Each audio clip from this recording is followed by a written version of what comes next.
Bonjour, le 12 décembre prochain, nous fêterons les 10 ans du média à l'INSEE. Nous étions là pour décrypter les changements profonds de cette décennie, mais à l'aube de cet anniversaire, nous avons l'impression d'être au tout début. Disruption et crise s'accélèrent, et plus que jamais, nous voulons tous un numérique porteur de sens. Cette émission, c'est justement l'occasion de nous présenter ces patrons et managers de la tech qui forgent notre avenir numérique. Mon invité du jour a un parcours incroyable dans le numérique. Sa double nationalité l'amène à être ministre du Commerce et du Tourisme tunisien à la sortie du printemps arabe. Il est cofondateur et président de Talon. Mehdi Ouass, merci d'être avec nous. Merci de m'avoir invité. Bonjour Sylvain. Alors Mehdi, la préparation était passionnante. Ton parcours est plein de rebondissements et je suis ravi qu'on puisse faire cet échange ensemble. Alors les règles du jeu, ça va être de t'embarquer sur une série de questions. Et surtout de découvrir ce parcours. Et sans plus attendre, c'est quoi ces premiers pas dans le numérique pour toi ? Alors, les premiers pas, je pense que c'est étudiant. Télécom Paris, où je prends en dernière année une option qui s'appelle transmission numérique. Donc, je suis tombé dans la marmite du numérique à l'école. Et depuis ce temps-là, le numérique me suit, ou je suis le numérique. Alors, quelques années chez Alcatel, après IBM. Oui. Et puis surtout, le parcours d'entrepreneur amorcé par une société qui s'est appelée après Valoris, mais qui a démarré, qui était... Alors, c'était un cabinet de conseil dans les télécoms, Telise, qui est devenu Valoris et qui est parti en 89 à 3 et qui est arrivé à 1200 personnes en 2001. Malheureusement, la bulle Internet a eu raison de cette formidable aventure. Elle a explosé en vol et puis on a redémarré en 2002, Talent, et donc nous fêtons nos 2 fois 10 ans, nos 20 ans cette année. Alors, j'ai découvert effectivement ton parcours à travers notre échange. Tu es très attaché à tes origines et à ta nationalité tunisienne, et tu le dis toi-même, ça ouvre plein d'opportunités, notamment cette zone Afrique par rapport à l'innovation. Oui, parce que le continent africain est un continent qui n'a pas de legacy, avec une population très jeune. C'est le continent de demain et c'est le continent dans lequel on peut le plus innover et tester ces innovations. Et je considère que c'est un formidable terrain de jeu pour pouvoir identifier de nouvelles applications, les tester en grandeur nature et puis après les faire émerger dans les pays peut-être plus développés où la compétition et la concurrence est plus grande. Je te propose de continuer cette découverte. Une question de 1 à 5, de hasard. Alors 3, on va être au milieu. Allez, ce dont tu es le plus fier dans ton parcours ? Moi, je suis très fidèle et ce dont je suis le plus fier, c'est peut-être d'avoir démarré avec mes 2 amis, Éric Benamou et Philippe Kassoula, il y a maintenant plus de 35 ans, et puis de continuer à œuvrer et à entreprendre avec eux. En plus, un parcours complémentaire. Et 3 religions, 3 cultures différentes, c'est dont tu es très fier aussi. Hein. Ouais. Oui, parce que avoir traversé 2 guerres du Golfe, 6 ou 7 intifadas, le printemps arabe et être toujours réunis, fédérés autour des mêmes valeurs, c'est fantastique et c'est vraiment ça le vrai trésor que l'on a. Et la deuxième chose dont je suis très fier, et tu l'as souligné, c'est effectivement avoir eu la chance de servir mon pays pendant 1 an. Allez, et je sais que ça va nous amener sur d'autres découvertes. Je te laisse une question de 1 à 5. Donc la 4, allez. Allez, c'est celle que je redoutais. Les anecdotes amusantes des souvenirs professionnels, parce que là, on est parti. Il y en a tellement, elles sont toutes passionnantes, en tout cas celles qu'on a partagées. La plus improbable, c'est peut-être... Allez, je vais revenir sur... quand j'étais ministre du Tourisme, j'ai été invité au Festival de Cannes et j'ai monté les marches du Festival de Cannes au bras de Claudia Cardinal, qui, pour ceux qui ne le savent pas, est tunisienne, puisqu'elle est née en Tunisie. Et c'était extraordinaire, parce que pour moi, c'était une actrice fantastique.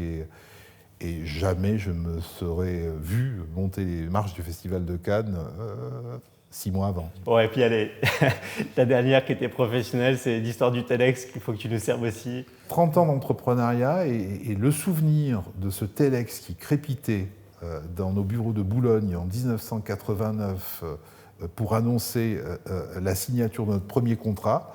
On s'est embrassés comme si on avait marqué le but vainqueur de la finale de la Coupe du Monde.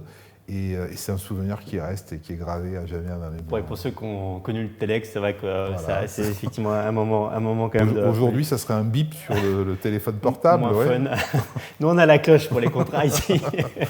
Allez, celle-là, je t'invite. Alors, le mentor, coach qui t'a inspiré, je sais que tu en as beaucoup, mais c'est surtout quelques phrases qui t'ont inspiré. Oui, moi j'ai eu beaucoup de rencontres dans ma vie professionnelle et par contre, ce qui m'a toujours inspiré, c'est plutôt des citations. La première d'entre elles, c'est une citation je pensais être de William Faulkner, mais en fait qui s'avère être de Oscar Wilde, c'est avoir des rêves suffisamment grands pour ne pas les perdre de vue quand on les poursuit. Effectivement, donner un horizon sans fin pour aller à la conquête du monde. Ouais.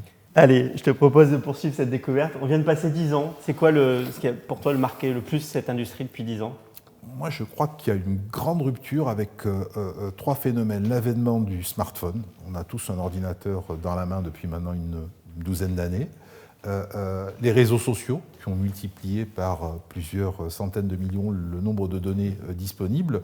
Et puis la puissance de calcul qui aujourd'hui permet de chatouiller cette intelligence artificielle ou cette intelligence augmentée. Allez, 1 à 5 sur la colonne du milieu. Hop. Alors, je sais que tu as un avis assez tranché là-dessus. Pour toi, une technologie qui va tout bousculer.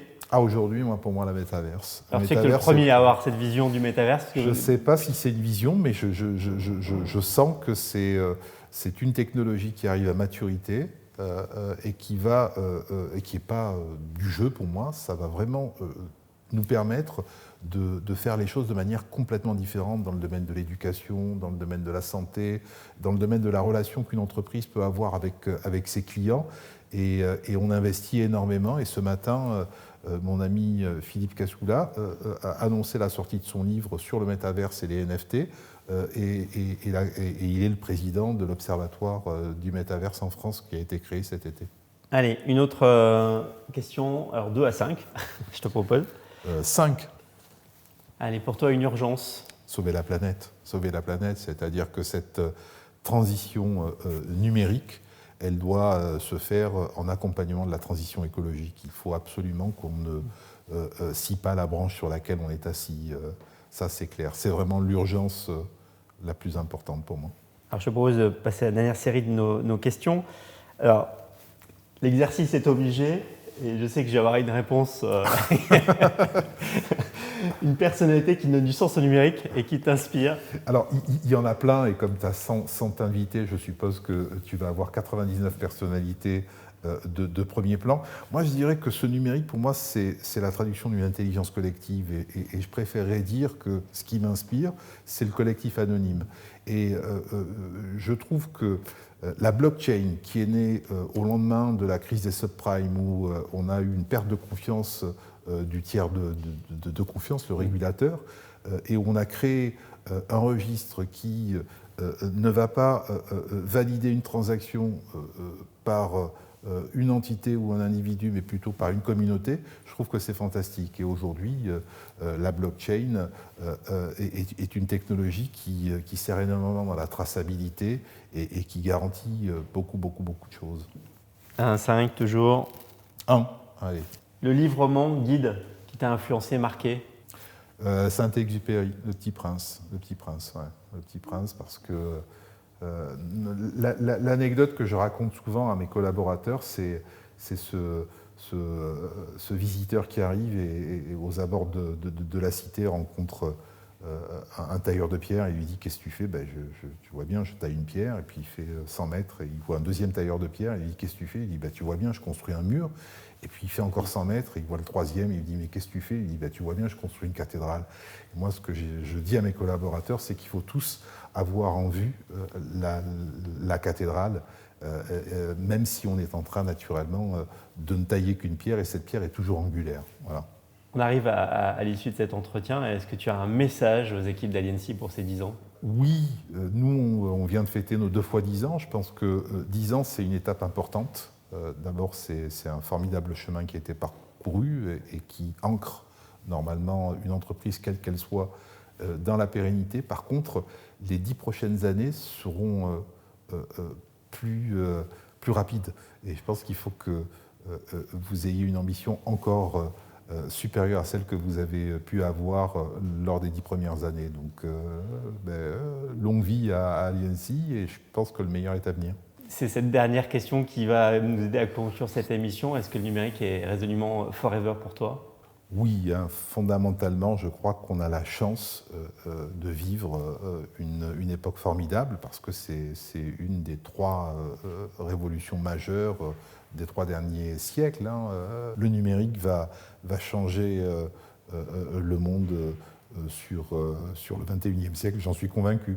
Donc c'est une vraie transformation en profondeur qui bouge les lignes, qui change les paradigmes et qui, j'espère, si elle est bien maîtrisée, va nous permettre d'être inclusive et beaucoup plus équitable. Mehdi, je te remercie vraiment de t'être prêté à l'exercice de ces réponses courtes. Je sais que c'était une torture pour toi. Oui. Merci. Je vous invite tous à découvrir tous les entretiens de ces patrons et managers de la tech sur le site Aliancy. Rendez-vous à tous pour nos 10 ans le 12 décembre prochain. Mehdi, encore merci. Merci beaucoup pour l'invitation et c'était très sympa. Et à très bientôt à tous. Merci.